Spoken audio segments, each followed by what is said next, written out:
Welcome to the Kingdom Warrior Way podcast. I'm your host, Chris Berg. The purpose of this podcast is really to empower men to step in to their God-given purpose and then have them go out and lead like Jesus, like be true servant leaders. And so we're going to have that conversation today. Before we get into all that, I do want to share with you a little bit about the background of this podcast where I introduce my great guests. Is that one, it's just been a great inspiration. We've been doing this Kingdom Warrior Way group now at our church in California for about 5.5 months. And just the changes that we've seen in men's character, just becoming more like Christ. It was finally like, hey, we got to start having these conversations on a wider breadth, talking to more people, hopefully to impact more men. And one prime example you're going to hear from in an upcoming podcast is a young man that was addicted to porn and weed and now is no longer having that addiction, that burden, and he is free. So praise God. It's been a great story and a great testimony. Then I do want to talk about also what does it look like to be a kingdom warrior? And then maybe most important, what's the problem that we're trying to solve here? And so to me, a kingdom warrior is a man that wants to give God his first and give God his best. And then we really look at 7 pillars of our lives or areas that we say, hey, if we can focus on and be great in these areas, we're probably going to have a much more fulfilling life. And so the first one is our faith. Second one is our family, our friends, our fitness, which we may dive more into today. We've got our finances. You got to go out and have some fun in life. And then the last one is philanthropy. And the problem that we're looking to solve, I'm going to bring up a couple articles that I discussed even last time, if I can figure this out. But one of them was a recent article. This is back in end of 2024 in the Wall Street Journal, but just really broke down. You can see here the headline: America's young men are falling even further behind. Men in their 20s, early 30s are much more likely than women to be living with their parents. And it talked about in this article how women are really doing extraordinarily well compared to men when it comes to education, finances. So this was the end of 2024. And then in early 2025, this article comes out, and you can see here, women are kind of going, what do I need a man for? I mean, you got to love the back of the car where it says, hey, just me, let's go, power on women. And when I saw this, I'm like, okay, this is the challenge, because one of my core beliefs is the foundation of our nation is family. And so when you got these two, sexes going in different directions, I think that poses problems to build a really strong foundation. So let's introduce our guests and dive into this great conversation. Join us today, a couple guys I played ball with back at Stanford. Vaughn Bryant in Chicago, doing some really, really good work to help reduce violence and empower people within that community. And also Josh Wright in the packaging business. And I think he lives in probably one of the greatest cities in the world, San Diego. So gentlemen, great to have you with us. And I appreciate you guys joining me for this conversation. Thank you for having us. Yeah. Before we get into some topics I want to touch on, just to give people some context, because I think, again, the real power of this conversation is all three of us have been through things in lives that we're like, man, I wish I wouldn't have done that, right? So just to give people some background, hopefully as we go through this conversation, we can help some young men avoid some of the mistakes that we all, have probably made. And Vaughn, I don't want to speak for you, but I know, Josh, you and I have had some conversations where we've made some mistakes. Like, man, wish I wouldn't have done that. So Vaughn, we'll start with you if you wanted to share a little bit about your background. Oh, background from Detroit, Michigan, son of a police officer, played all of the sports as a kid, was fortunate enough to go to a suburban high school that, saw me play football and, certainly feel like my steps were ordered to Stanford and, played 4 years there, bounced around the NFL for a couple of years. I've done a lot of things in my career, but I went to grad school at Northwestern, have a clinical background. Like I went to get a master's in marriage and family therapy, but I've worked in secondary ed. I've worked in higher ed. I've worked in sports, nonprofit, government. But, what I would say is that I know my purpose. Like I'm blessed to know why I'm on this earth to help people make their lives better. And one thing I, say just about myself is that I want everybody that interacts with me to be better off because of our interaction. And that's kind of how I go about my day. Obviously, I haven't been perfect. I think I was sharing I think it was Josh, that I believe I learned, what it really means to love unconditionally through my relationship with my mother. And I've been blessed to have some experiences early in my life that have made, sort of this part of my life a lot easier and better. I accepted Christ when I was 18, August 5th. If Josh will remember this, that was right before we left to go to Stanford. I think I might have got there on the 8th of 1990. I still have the Bible that my friend's mom bought for me. My parents didn't even know. But where I really got my nourishment was when I was in grad school. I went to a church called Faith Temple Church of God in Christ in Evanston, Illinois. And I think that is really where my foundation comes from. And I'll stop there and let Josh introduce himself. That was good, man. You gave me some good nuggets. I want to follow up on Josh. Yeah. Well, so I go back to 1990, and that's where Vaughn and I first met. Chris, you came in, what, a year later? 91, yeah. It was 91. Wasn't it 99 I got there, something like that? No, you're not that young. Oh, yeah, we're aging ourselves. Sorry about that. No, I think there was a 2 handle on that number, Josh. I was hoping. Yeah, that's right. I was born and raised in a church. I grew up in a small town in Central California on a farm. And so born and raised in a small Church of Christ church, great church, and no disparaging that, but it was definitely a different type of experience as far as what we see now with churches. I did give my life to the Lord back then and got baptized, and but it was I would say there are some traumas, we'll say, that come from that way back when, and we can kind of get into that. But definitely that was the nugget that got me saved. And but I definitely throughout my life and even in college, I never turned away from my faith. I always believed in the Lord, but I definitely, sadly, didn't live the life that I should have. And that's, I see those seeds from, especially in my college years and all that, when that was especially happening, those seeds can manifest later into life. And so then I was had a fun college experience,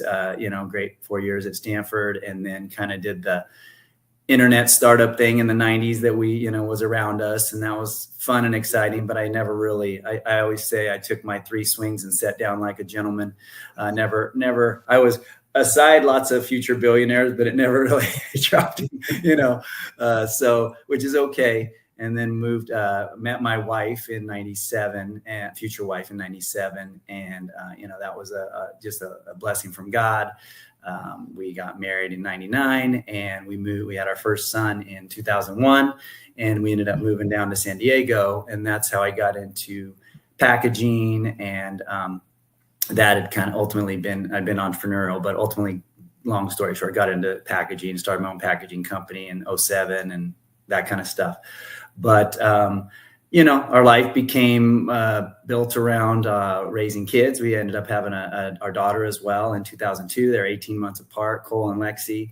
And, the biggest blessings in our life, and my wife and I really dove 100% into it. Definitely was not a perfect marriage by any means, but, we tried. We went to church. We had all that. We were able to send our kids to a Christian, small Christian school around here to 8th grade. And that kind of, I think, helped us with our setting that foundation with our kids and all of that. But I do have to say, throughout that journey, we had so many years of good marriage. But, at some point in my life, in our marriage, you start believing the lies that the devil tells you. You don't feel loved, you don't feel affirmed, you feel entitled to certain things. My wife's not giving me this, so I think I sadly started listening to some of those lies that were out there. And, about 5 years ago, I would say, was when it kind of started this derailing of my relationship with my wife, and me making some bad choices and some really bad choices, and got caught in those about 3 years ago, got caught in those, and which was in hindsight, an amazing blessing. Because it was really what started me. Sorry.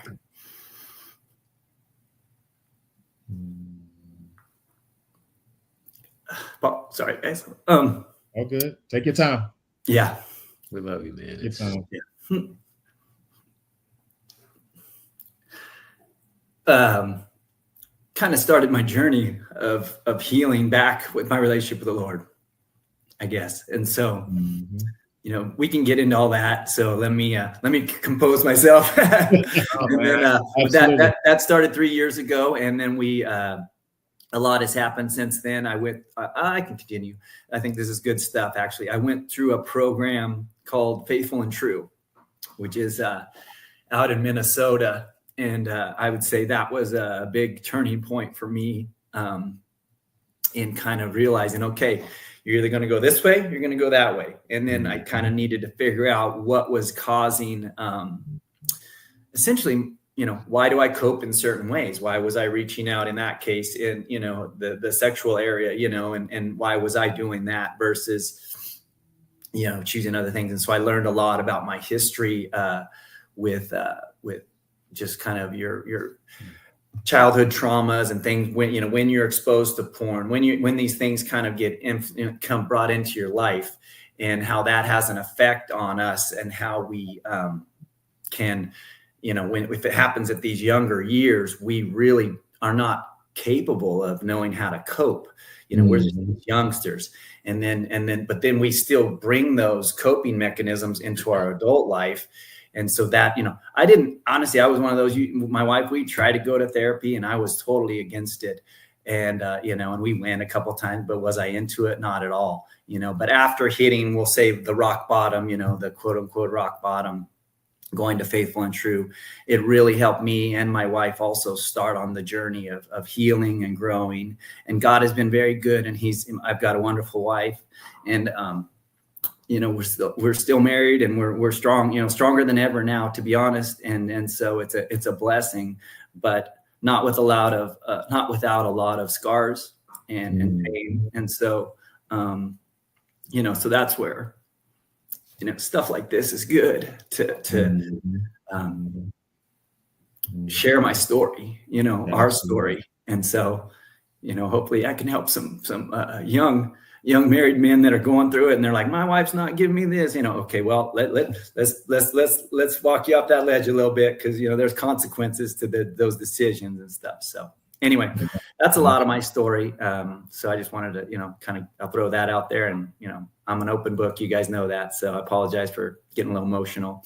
My wife knew I would. She's like, hey, just be you. So I can't help myself. Gosh, like, I want to say thank you. You know, we prayed before this, and I asked that, hey, because it's not easy, man. Like, you guys know, we're in the locker room, and no one's being vulnerable as a man. So I really want to commend you for your courage to share that, be that vulnerable, especially because I want to share a personal story in a minute. But one of the things that's so powerful about you sharing is, at least from an outsider, I would think, man, he's got a great Christian foundation. He had this family. Like, there's not going to be anything that's going to have him step out. And the reality of the world is, yeah, you can give your life to the Lord, but we all make mistakes. And so if you can talk a little bit about, man, I thought I had this foundation, I ended up stepping out, you know, maybe here's some of the reasons why, but I think really too, to just give incredible kudos to your wife. Like, how did you go about repairing that?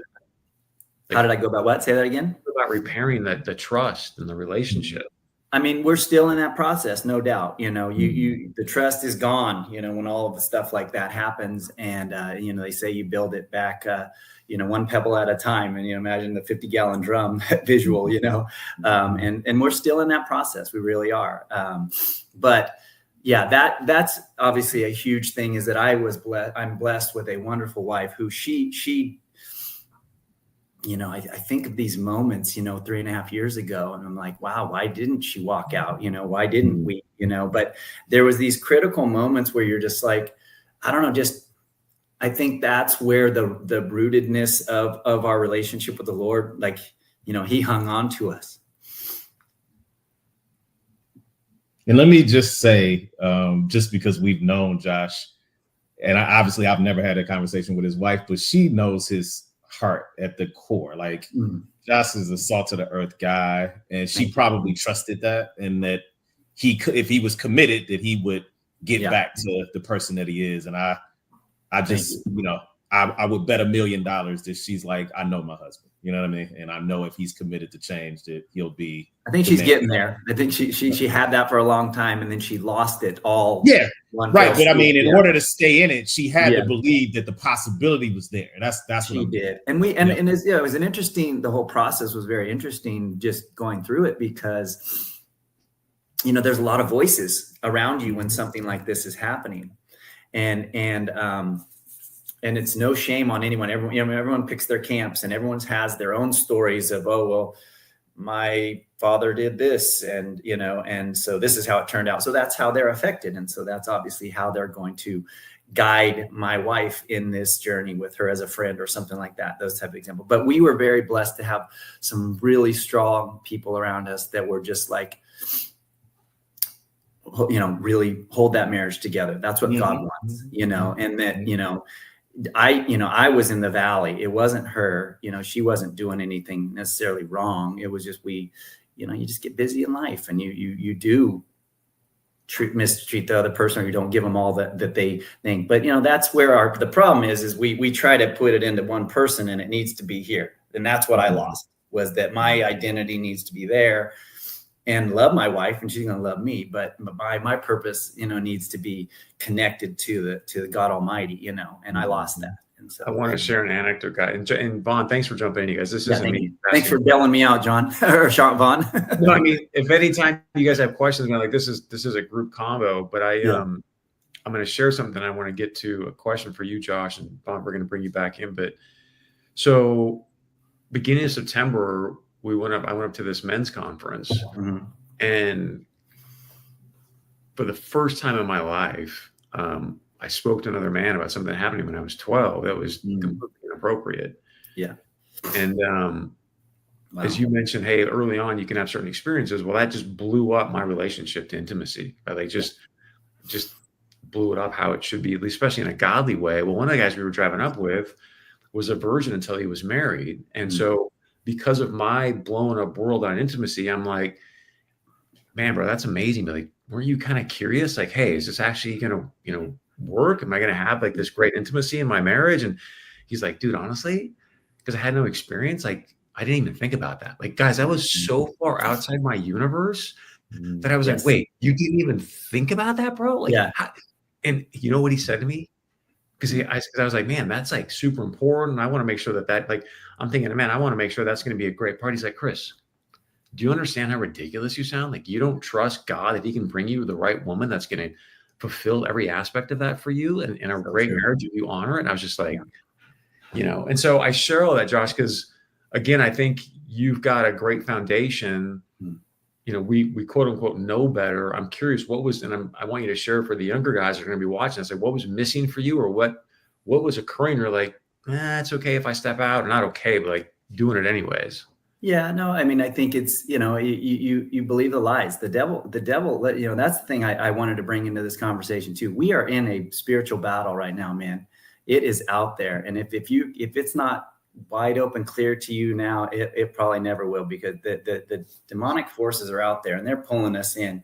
And, you just get busy in life, and, you're happy. You throw everything into your kids. So that becomes 90% of your energy, in our experience.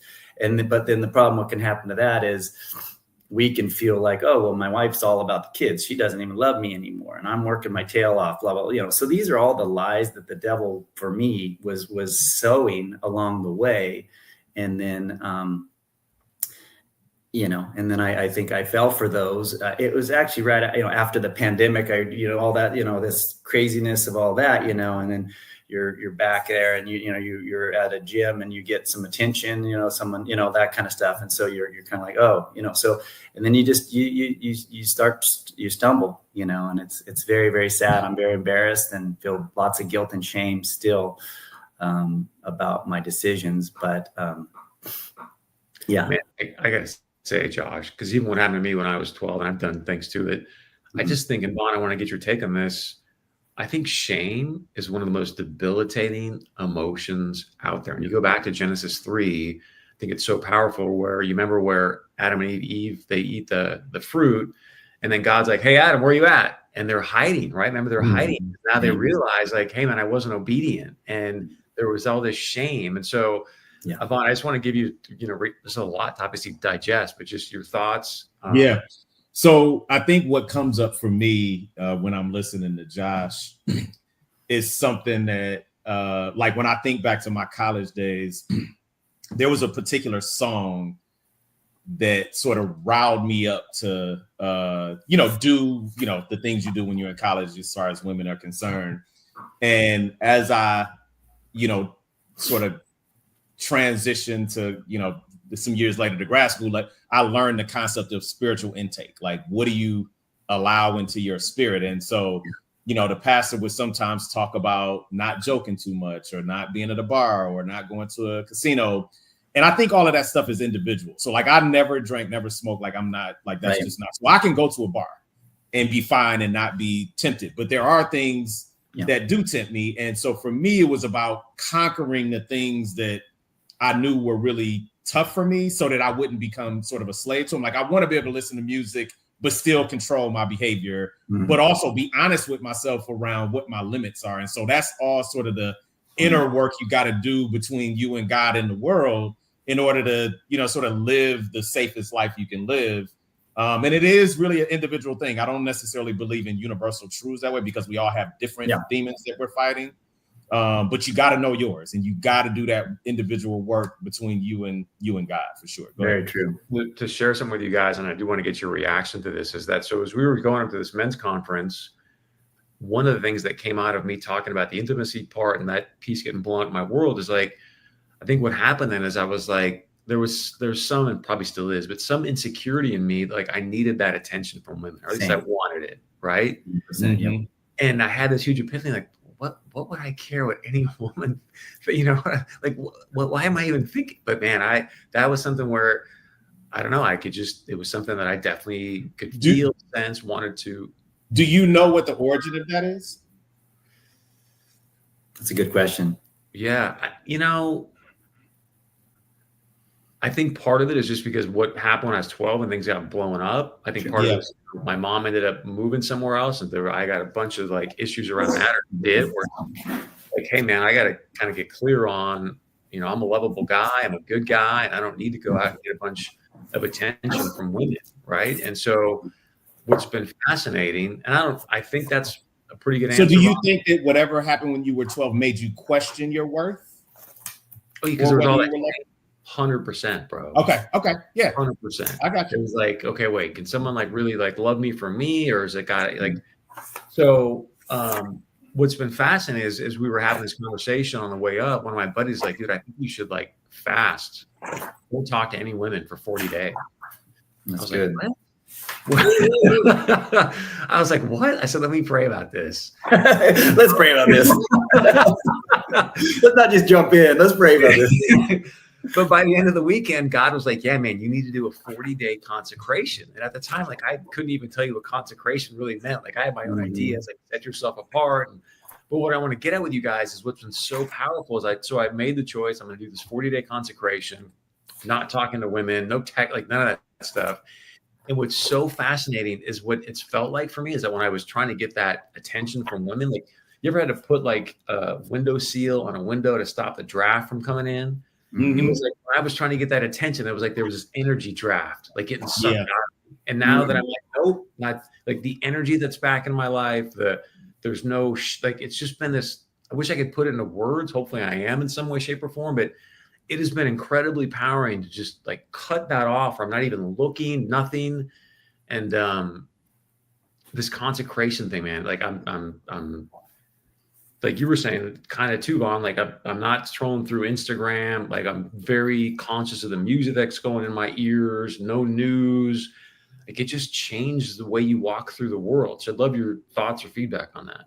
Yeah. So I think, Chris, I have had multiple relationships post college where we abstained. Like when I really sort of got into work. Like I was like, for me, it was like managing extremes. Like, how you get so convicted and you want to just be perfect in Christ. And so there were times when I would conduct whole relationships with no sex involved, and sort of noticing what was different. Like I was more affectionate without necessarily having it be a sexual, or the level of conversation you're having is going to be different. And so it also taught me about chemistry. So like, even to the point where I'm like, if I'm in a relationship and we're abstaining, I still have to be tempted by my wife. Like it's got to be hard, but if it's not hard, that's a thing too. And so we got to be able to be honest about those things. Because I don't think it's wrong to want a great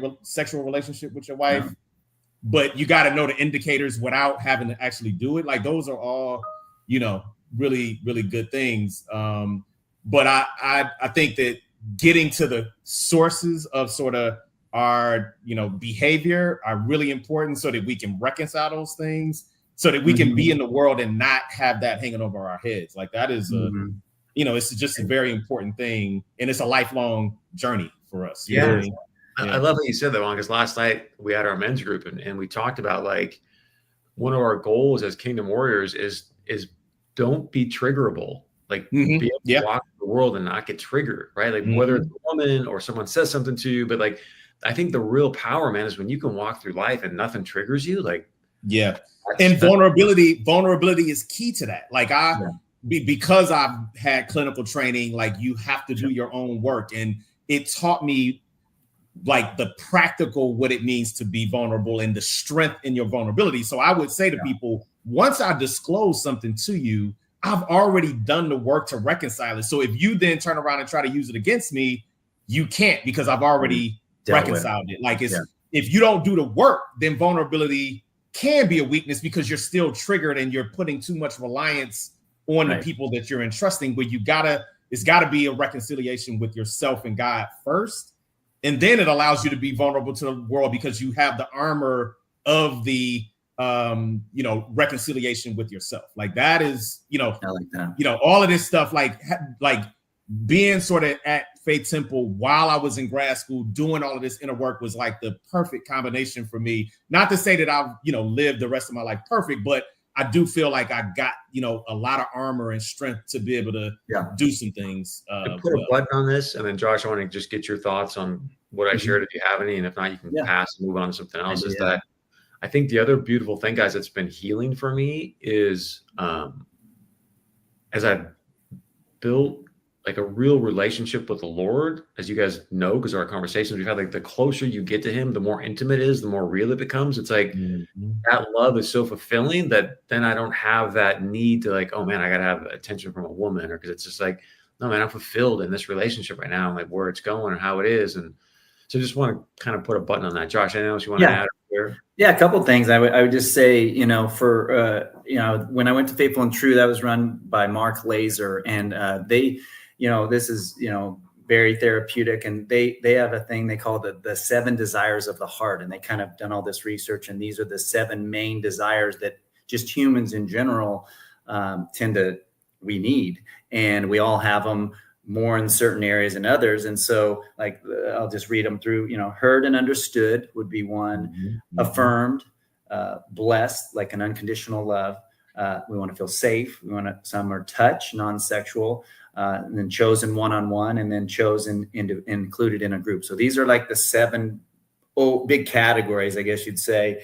And and when I went through the process, you kind of find the things that are really big for you. And I found that mine would be, I guess I had this insecurity where I really needed to be affirmed, and that, so when I'm not feeling affirmed by, say, my wife or my kids, or, and these are the wrong places to try and put my affirmation. But as humans, we tend to do that.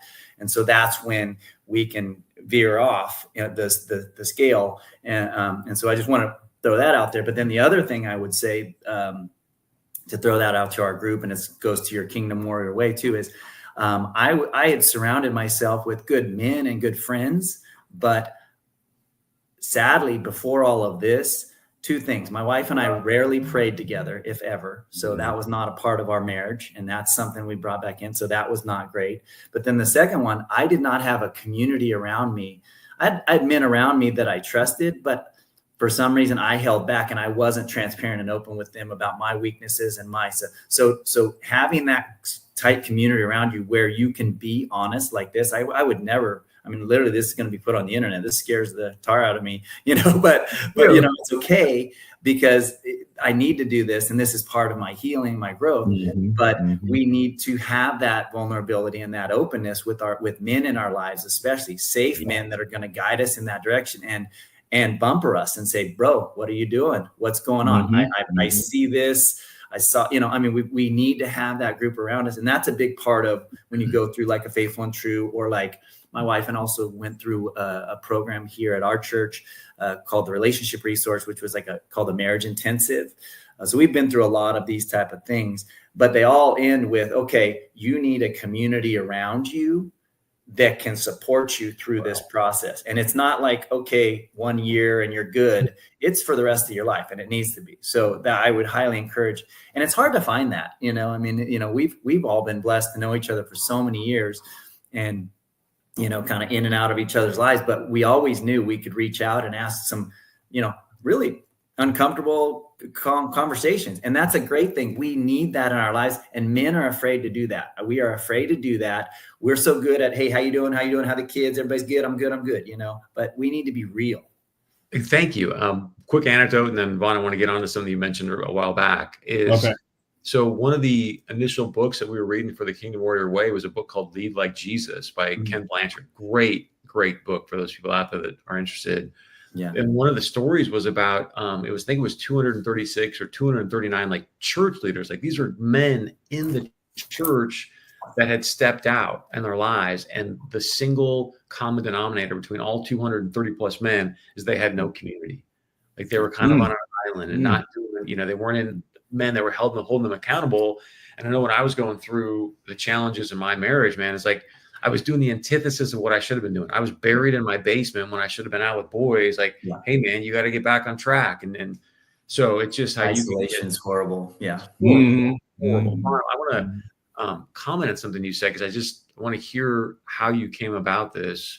And then I want to get into the problem I shared at the beginning. But one of the things that really jumped out is you said, hey man, I've known my purpose and I've known it for a long time. Like, how did you have such clarity? How do you know? I honestly, I can only, you know, attribute it to like God speaking to me and me sort of figuring that out over time and being able to look back and say, oh, like, you know, that was actually God. So the funny thing is that, and I told him this, you guys know me and Darian were close, like super close. Sure. Yeah. We were roommates. This is my sophomore year. And I just told him, I was like, whatever I do in my career, I know that I will impact, you know, Black families, Black communities. Like, I don't know how, but I will, that is something that I really care about.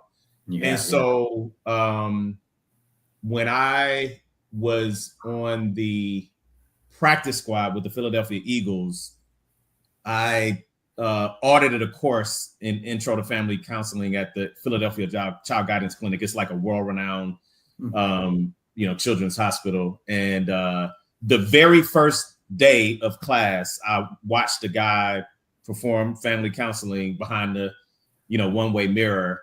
And that day I was like, I could do this right now. Like I could go in there and I could help this. That's how I felt. And at the time, obviously, I'm not thinking about the conversation I had with Darren, but as I walked through my career, like, I'm like, well, I said this, you know, my sophomore year, that I would be doing something, you know, like this. So is that something you felt like the Lord just put on your heart? I mean, yes, absolutely. And like, okay, absolutely. Yep, absolutely. But you manifested it back your sophomore year in college. Like, because again, like I didn't think about it with some of the decisions I made in terms of how I was pursuing my career, but as it unfolded, I could still tie it back to conversations and thoughts that, you know, God put on my heart for sure. For sure. That's cool. Guys, it's funny because, you know, you never know where these conversations are going to go. Before we did this, I said, hey, guys, let's focus on 1 Peter 3:7, because we were going to do that last night in our group. We called an audible, and I ended up focused on Ephesians. But because I've asked you to spend some time on 1 Peter 3:7 and what it looks like to honor your wife, and I love this scripture because it says, hey, honor your wife, and all your prayers will not be hindered. So it's a pretty simple formula if we just do it. And yet, oftentimes we don't. I don't know why. But I do want to get to some other stuff, but I want to hear from both of you. If you spend some time with the word honor, whether it be for yourself, for God, your wife, maybe significant other, Vaughn, for you and I. But Josh, I'll start with you just because you've been through some challenges. Like, what does it look like now for you to honor your wife? I mean, I think it can hit in so many different ways, from the relational to the practical, just daily life type of honoring. But yeah, I do try to, talk to my wife about this a lot, and just because we're having this conversation and talk to some other people, and it could be. I made some notes, listening intentionally, speaking with respect, sacrificially serving, we're surrendering to them. And to our families, I think that's huge. Pray, like I mentioned, we had in prayer. Now we pray every day, which is great. Value her input and decisions, celebrate her with gratitude. I mean, my wife we're totally different personalities, but to affirm her, cause I want to be affirmed, so those kind of things. And practice humility. I think that's a big one for me. And then one other comment that I found which I thought was really good, was honoring your wife is an act of worship to God. And so I thought that, to me, kind of sums it up, is like, if I really want to live my life as a man of God, even though I've made all these mistakes, but moving forward, I know I'm forgiven, past, present, and future, but I still need to, if I can, this is an act of worship, is when when it's not easy for me to do that extra thing or pick this up, or something my wife says maybe bugged me a little, like to humble myself and take that the right way and honor her with that. I mean, that's an act of worship to God. So that puts it really in the frame of like, okay, that's how I want to live my life. Is it easy every day? No, but I think that's in theory what it should look like for me. I want to jump into one more thing, and Vaughn, if you want to jump into this question too. It's a hard question for you, Josh, but I want to ask it because I want to learn. Like, I try to put myself in your shoes and think about, man, how would I feel every day waking up, and I've got this shame, and I'm trying to restore this relationship, and I'm assuming my wife's going to be like, hey, what's your phone say? What's it like? There's just going to be these things. A lot of boundaries, yes. So how do you go about that each day? And are you just praying, hey, God, wipe away the shame, cleanse me, help? Like, what are you doing to? Yeah, no, it's 3.5 years, well, 3 years later ish, through the process. I mean, it does you have more good days than bad, for sure. Thank the Lord, but yeah, we have a lot of accountability. She, Life 360, she knows where I am, my phone, my computer, everything's, very transparent and open, and there's, passwords, all that stuff. So practically that would be, those are things. She knows who I'm with, who I hang out with, the guys that I'm around, the people. So I think those are big bumpers that are clearly in my life, in our life. And then I guess on my side, that, if I'm honest, that requires a lot of humility, in my daily walk, because, at my worst, I was like, I'm a grown ass man, blah, blah, I could go where I want. I can do this. I built this, but that those are all lies, but that was what the devil was speaking into my mind. And, so, God built me the way he did too. And he made me a strong A-type personality, very typically confident. And so those can still seep in there, and I need to reassess every day, and I need to be around the proper people, and I need the right people. I need to be watering the right seeds in my life.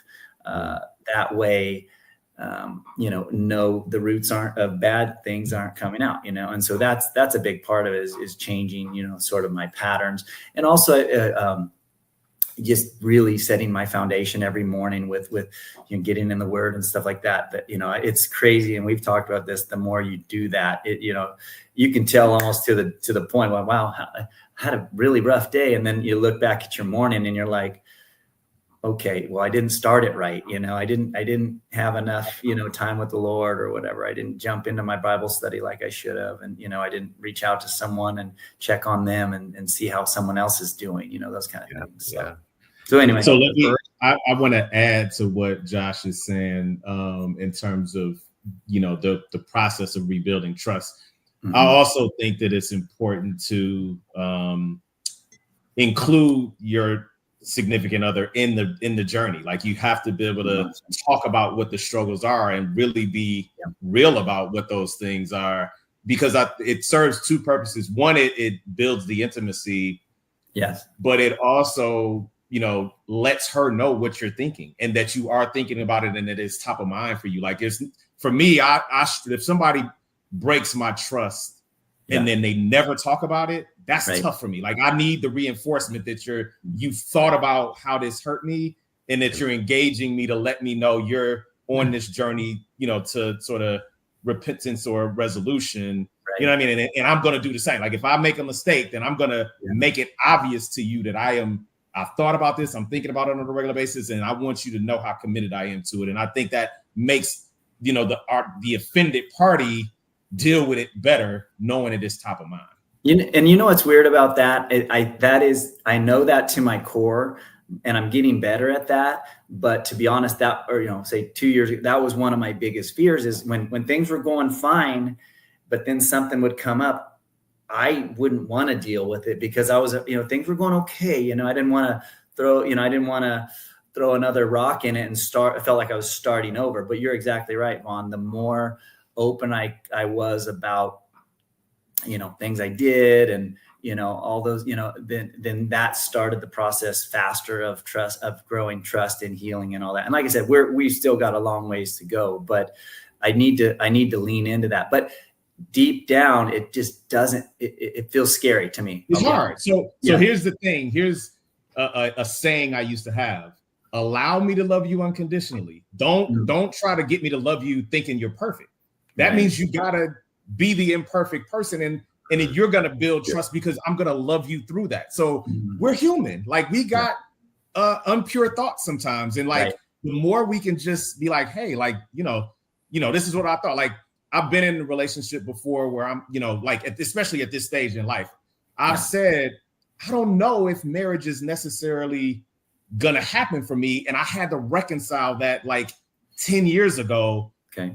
I got to be able to share that with somebody that I'm dating and her not take that personal. I should be able to have my free thoughts about myself, even, what I mean? Like, that means that potentially I may have sex outside of marriage, but I got to be able to just say, this is the things that I'm grappling with and dealing with in my imperfection. And you can receive that it's just about me. It's not a reflection of you, and just love me through that, my sharing, versus penalizing me for the sharing, You've always been very comfortable with the awkward and putting people in that moment, Vaughn. You're gifted in that area.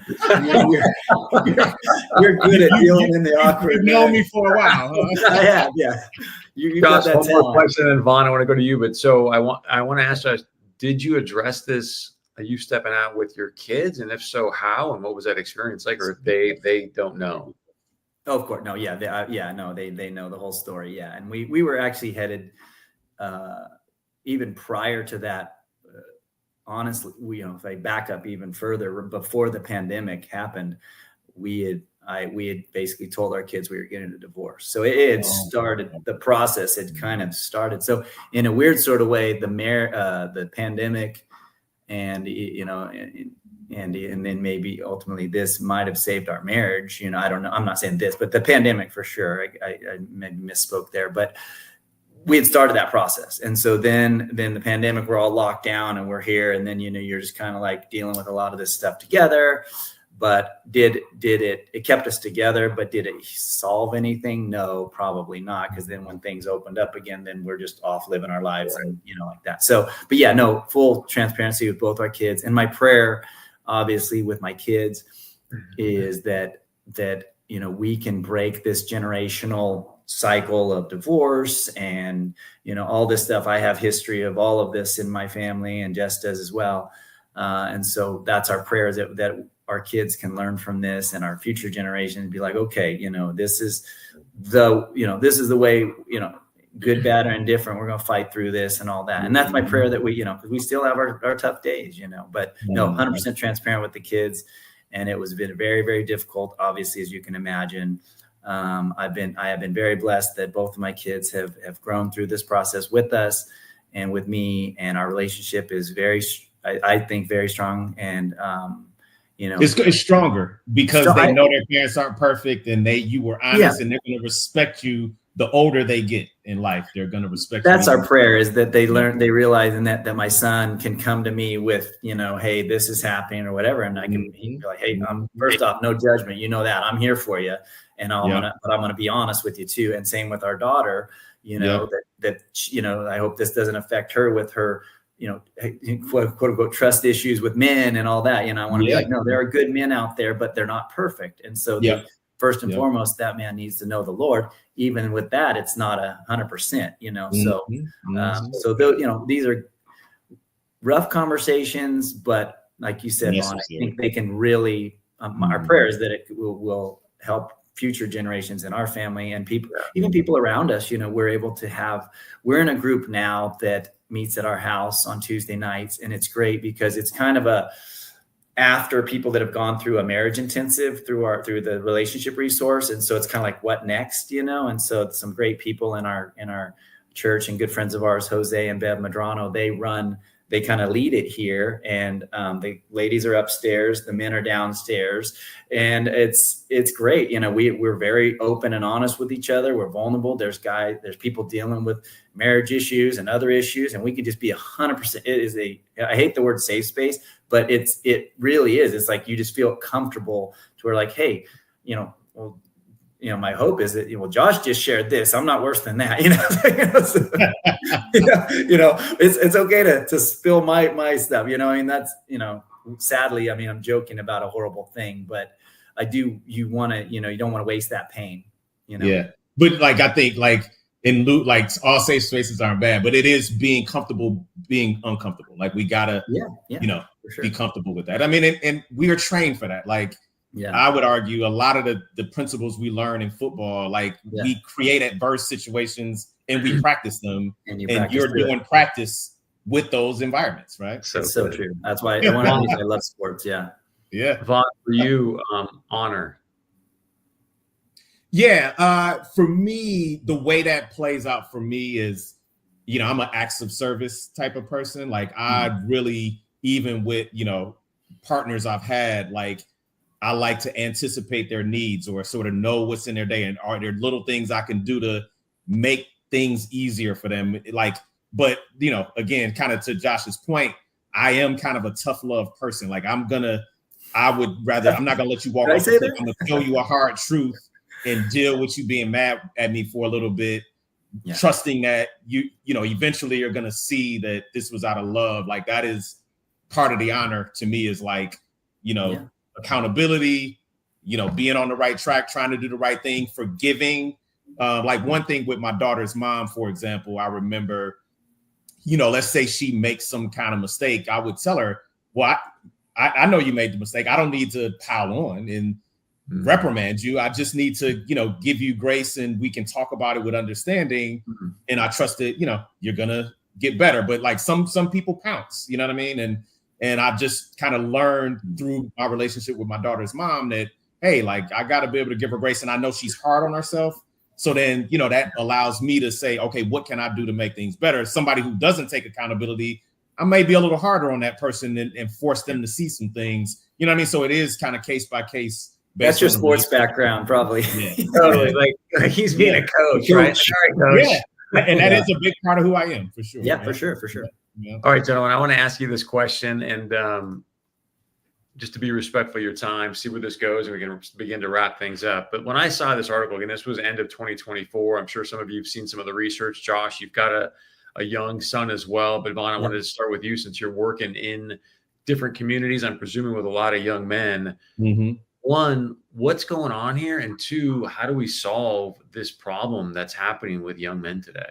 Yeah, I think the context in which we live is changing. I think that social media, I don't like to blame the tools. It is us. It's how we use social media. It's the fact that we're so connected. We don't have, sort of reprieve. We grew up in an era where you had to actually call on a landline to get in touch with somebody. But so we were in person building relationships. And I think we have lost our way in terms of us being able to interact with people. I think we're comparing ourselves even more than we were before. I think being at a place like Stanford, we all kind of deal with some imposter syndrome. I think that's on 1,000 today because you can craft an image today and something that you think you need to live up to. And I think all of those things are far more extreme. And then I think that the emotional intelligence and building men who are emotionally mature and have real confidence and grounding, in faith and being deliberate about that. I think, a lot of that stuff is lost because, Generation X and our baby boomers, had a lot of their own traumas that, haven't allowed them to be the men that they need to be. And so like, as a man, if our boys are not right, it's mostly on us as men, and we have to be better to, mentor, in the way that we were coached. Like, I think we were all blessed to be around some great coaches, and we do have some tools that we gotta make sure we lean into and remember and keep people around us that are going to hold us accountable. Like, you guys will remember William Martin, one of our teammates.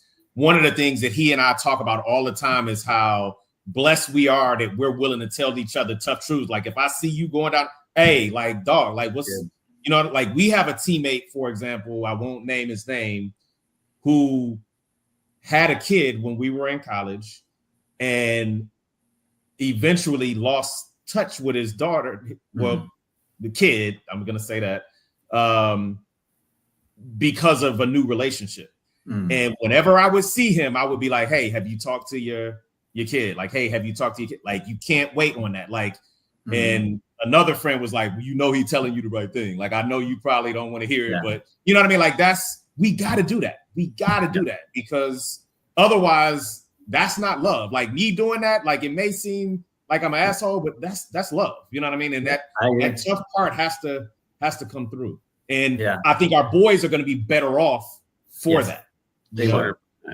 I would also add that I think it's very important for us to, and you're doing this, Vaughn, in your daily walk, but we all need to, us as men, we need to find ways to build those bridges with these younger men, be it through coaching or wherever we're gifted, in music or, podcast, doing this type of stuff, meet them where they are. That way those bridges are there when they do need that lifeline, and you can, and also you can have the communication with them and guide them, because, let's be honest, we're gonna, if you have these relationships with these young men, you can, I've got, a lot of them around through my son's friends and stuff. And, you give them the nuggets. They're not always going to take them at the time, but the bridge is at least there to where when, say, if sadly, if they have to hit rock bottom to really, come back, at least that bridge is there. So when the time happens, the lifeline can come out and be like, yep. And there's no, I told you so. It's like you said, Vaughn, there's no reason to, pile on. It's more like, brother, okay, let's walk through this together. I've maybe been down a path similar to this, and we can get out of it. The Lord can guide you through this, so building those bridges to me has been so important. And I need to be more intentional with that, now even, I want to look for more purpose driven type things like that in my life to where I can do that, because I think it's so important. And Josh, with your son and his buddies, do you find a lot of them are just kind of meandering through life right now, or like how are they? It's a mix. Yeah. I mean, but yeah, there's a few that, I'm like, we kind of, we know, and I know, and you're just like, okay, they're going to find their way. We know they have a solid foundation, but I do feel like they get pulled into, I do think social media has created this. I think the pandemic, being locked down for a couple of years, was not good for anybody. And that I think, added fuel to the social media fire, I think. And so them wanting to create this life that that the internet has created, that they see that, oh, wow, such and such is doing this, he's doing this. And those are 1 in a billion type of situations, versus just putting the value in sort of just block and tackle core jobs. And, I sold my kids, I sold brown boxes. I just sell boxes, packaging. So it was always the joke. It's like, okay, there's nothing sexy about that. You're selling that, but those are good, just blue collar, just hard work businesses.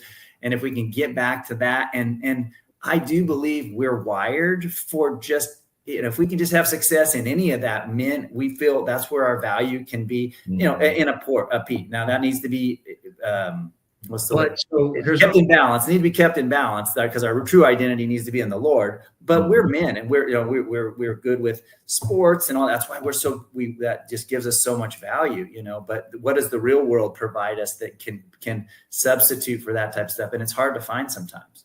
Well, and I think you're speaking to something that's really important. I want to get both your guys' take on is that even if you go back again to Genesis 3, like God talks about, hey, look, you're built for work as a man. That was kind of the curse, right?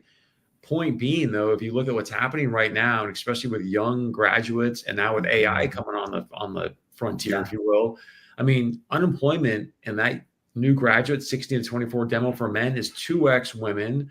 And then when I look at what's happening with AI, with Microsoft layoffs at Start, like it's only going to get more challenging for these guys to quote unquote find work. What's your solution there? Ooh, boy, that is it's a great question. Well, I think one of the things that we know sort of on our foundation is it's got to be about purpose first. Like, what is God's will for your life? And sometimes your work is going to be, part of your purpose. Sometimes you're going to fulfill God's will outside of your work. Work may just be how I make a living, but my true purpose could be outside of that. So figuring out what that is. And then I think the other thing that is important to me is, what did God gift me with? I believe God gave everybody some gifts and talents that we have to honor his kingdom with. What are those things? And how do I turn that into my profession? How do I honor his kingdom with that? Those are the things that starts it. And I think if you start there, then you have to pay attention to the world and figure out, like, how do I, participate in the world in a positive way that honors God. And I think that that's really gives you a solid foundation, and it should give you some direction.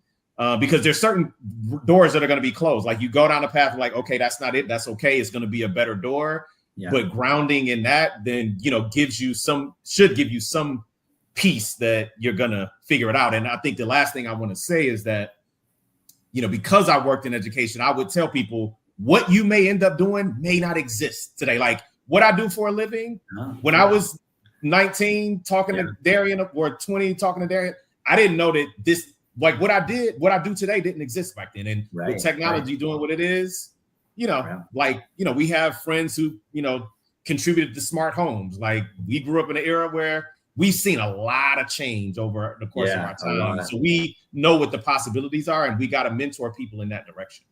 But the root that I want to get at, and I was going to say, hey, that's a mic drop answer, Vaughn, so thank you, is that I think when a man can, and that's why I asked you earlier, like, well, how did you know it was your purpose? When a man can graft into his God-given, his purpose, and know that, hey, these are my giftings and I'm in God's will, I think everything else just kind of goes Absolutely. away, right? It is such a blessing. Such a blessing. And so that's why I just think that's why this podcast, in my opinion, this conversation is so important to help guys. One of the things I would encourage young men to do is look into Clifton Strengths Finder. I know, Josh, you and I have touched briefly on that, but that gives you some really good kind of black and white objective ways to look at, hey, what are my skill sets? And it was interesting for me, guys, when I took that, my number one strength is strategy. And I really didn't get it, because what's interesting about your strengths is they become so natural to you that you just assume everyone can think that way. Exactly. Yeah.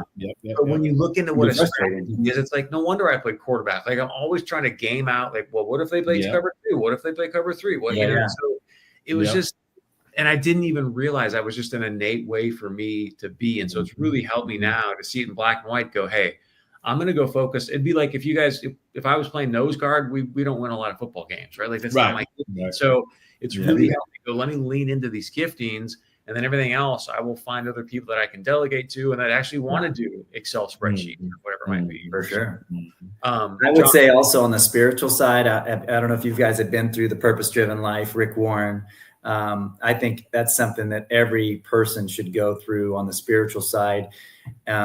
To find our purpose. It does a really good job of pointing towards, our purpose on the spiritual side.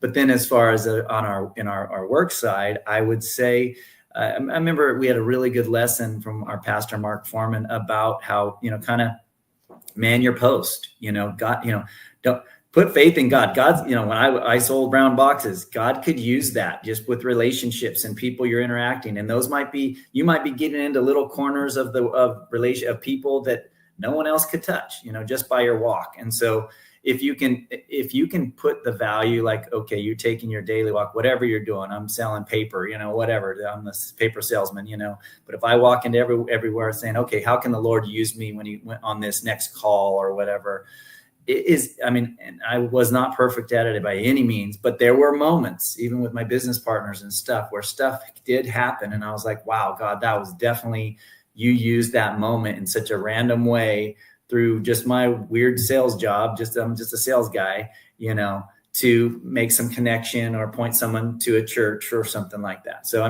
that's the one thing, is put the faith that God, we don't have to do a lot.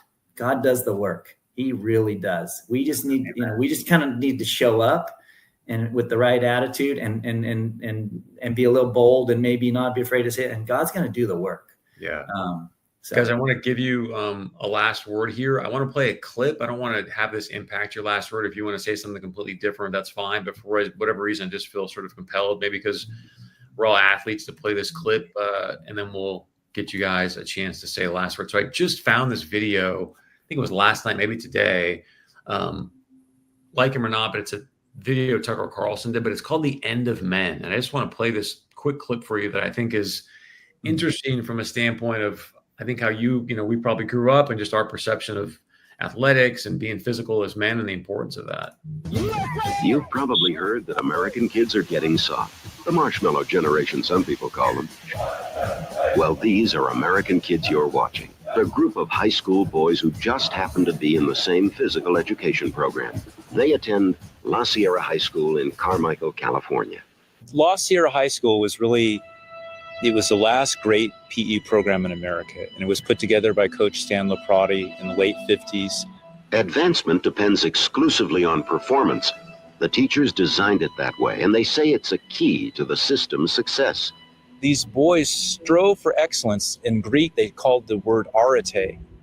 It means striving for excellence. And that's how the program was set up. It was that reaching for something higher. Every boy has an opportunity in this program to advance on the team. Blue team, red team, gold team. By the way, to be a Navy Blue at La Sierra High School, you have to be able to do a man lift and carry of a boy 10 pounds within your own body weight and carry him 5 miles without letting his feet touch the ground. So you guys get the point. I guess what I'm trying to get at is, are we making our young men soft, right? Like this whole, hey, everyone gets a trophy and blah, blah, blah. I think there's a lot of value in meritocracy and kind of telling a kid, like, you know what, you got to get up, you hurt your knee and do it again or something. Just so I don't want to influence the last word, but if you have any thoughts on that, then give you the last word. Yeah, like that. I'll start. I absolutely think so, in the sense that we've lost resilience. Like we don't want to create the adversity anymore. Like as a parent, I would say to my daughter, I would rather you go through more adversity while you're with me so that you're prepared. Like we can have the conversation. So when you leave, you've seen some things and we've discussed some things and you're prepared. And I think that there is a coddling that has happened, and not in a, I don't think it's malicious. I think we want to protect. But I think that this kind of goes back to, countless conversations we've had about men in the homes. Men are more likely to want to create adversity for their kids so that they can coach them through it. Right. Women are not. And, but women have a role to play. They have a protector role. For sure. And I think that it's heavily gone in a direction towards, more mothering and not enough fathering being present so that men can, cultivate more men that have that resilience, have that emotional intelligence, know when, here's another thing I think is important to say in this. In my view, and this is kind of what I got through my clinical training, we allow women to emote across the board. Like whatever they think or feel or whatever, they have the freedom to do that. That's not true for men. Like for men, we have to be smart with when we emote and know when, it's not about emotions. We got to act and we got to do things. We have different emotional makeups, generally speaking, for a reason. And there's some positivity to that we got to lean into, but I think that's a real thing. And I think that we're not cultivating men to have that discernment and they are, going a little too far as that, where we, don't have the resilience that we need. One thing we're not going to have time to talk about, maybe we can come back, we'll do a roundtable around this, but a conversation I definitely want to have in a future pod is just the impact of the media. Like I'm embarrassed to admit this, but somebody was like, "Hey man, you really need to watch the movie Barbie." And I'm like, I'm not watching Barbie, bro. And then for some reason, God was like, "You should just watch it." And have you guys seen Barbie? Yeah. Bro, I have a daughter, so yeah, I've seen it. Yeah. I mean, how that portrays men. Like, I'm just like, you gotta be kidding me. This is being digested in all these young men and women's minds that this is what it is. I just thought it was like, no wonder we're in some of the mess we're in with the media putting, and that was a huge movie. So, you know, all the seeds that were being planted in these young minds was like, so Vaughn, if you haven't seen it, man, just put it on. Put it on your daughter. Yeah. But no, I see your point. Like, you got to be open to see For sure. what people are hearing so that you can influence it in the right direction. So I'm with you. Josh, last word, my friend. Yeah, I agree 100% about the softening of men, and I think we need to do more with that. And as a parent, it is tough to balance with the wife, you know, all that of balancing, because there are different heartstrings being pulled and stuff. But there's no blame. I think the balance is important to have, but still, you know, I'm called to lead, and I need to lead the right way, and I need to, you know, be available and do that. But I also have to earn that right with my wife too, you know, and so that's important. And so, and earn it with my kids. And so that's a part of it too, whether it's my kids or even other kids around me and people like that I would have influence on it. I have to earn it first. And then we can have that influence to where they're like, okay, now I see why you're maybe a little hard on me if I was a coach or what, you know, it's like, there's that love aspect. I agree, Vaughn, that's true love, you know, but it needs to be received the right way for them to accept it. So there's a dance, but again, that goes back to building those bridges and laying that foundation with people. Yeah. That way we can help each other and they can help us too. Just because of our background, real quickly, guys, I want to wrap this up, but what's been really astonishing to me is I see a lot of moms out there that got young boys that want to go play football, and they're like, no, he's not playing football. I'm like, not playing football. Like, you got to let him play football, right? And but that whole idea of what's going to happen with the head stuff, which I get. At the same point in time, like, we're boys, like we run into walls when we're 2. Like, that's just what we do. Come on, right? Have you guys really watched the Pop Warner, like, you know, up till like 10? They're literally just hugging each other. Exactly. Sorry.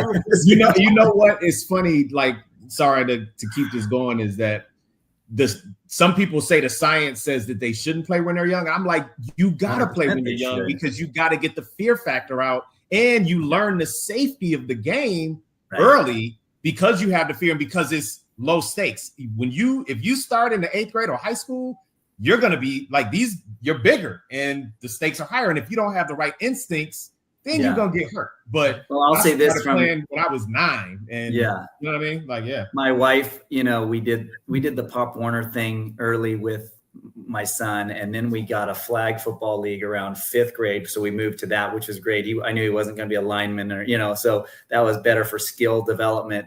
But when we were doing, and then he did tackle, obviously, beyond the Pop Warner thing, you know, brought a lot of tears just because of all of the, the long practices and all that. But my wife, we look back now, and she is so thankful that our son and our daughter even played flag football too. And so that she's so thankful for sports, even though she wasn't necessarily grew up in that environment, just how it has given our kids so much good families around them, good kids, discipline, teamwork, and the hardship. I mean, the hardship as a parent, let's be honest, the hardship on the parent is so difficult.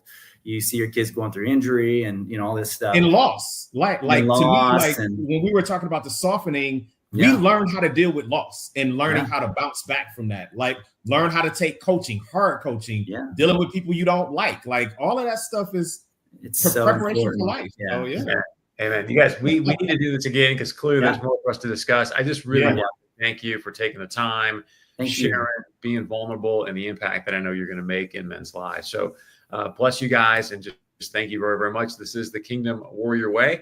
Thanks for joining us. Please share this with other families.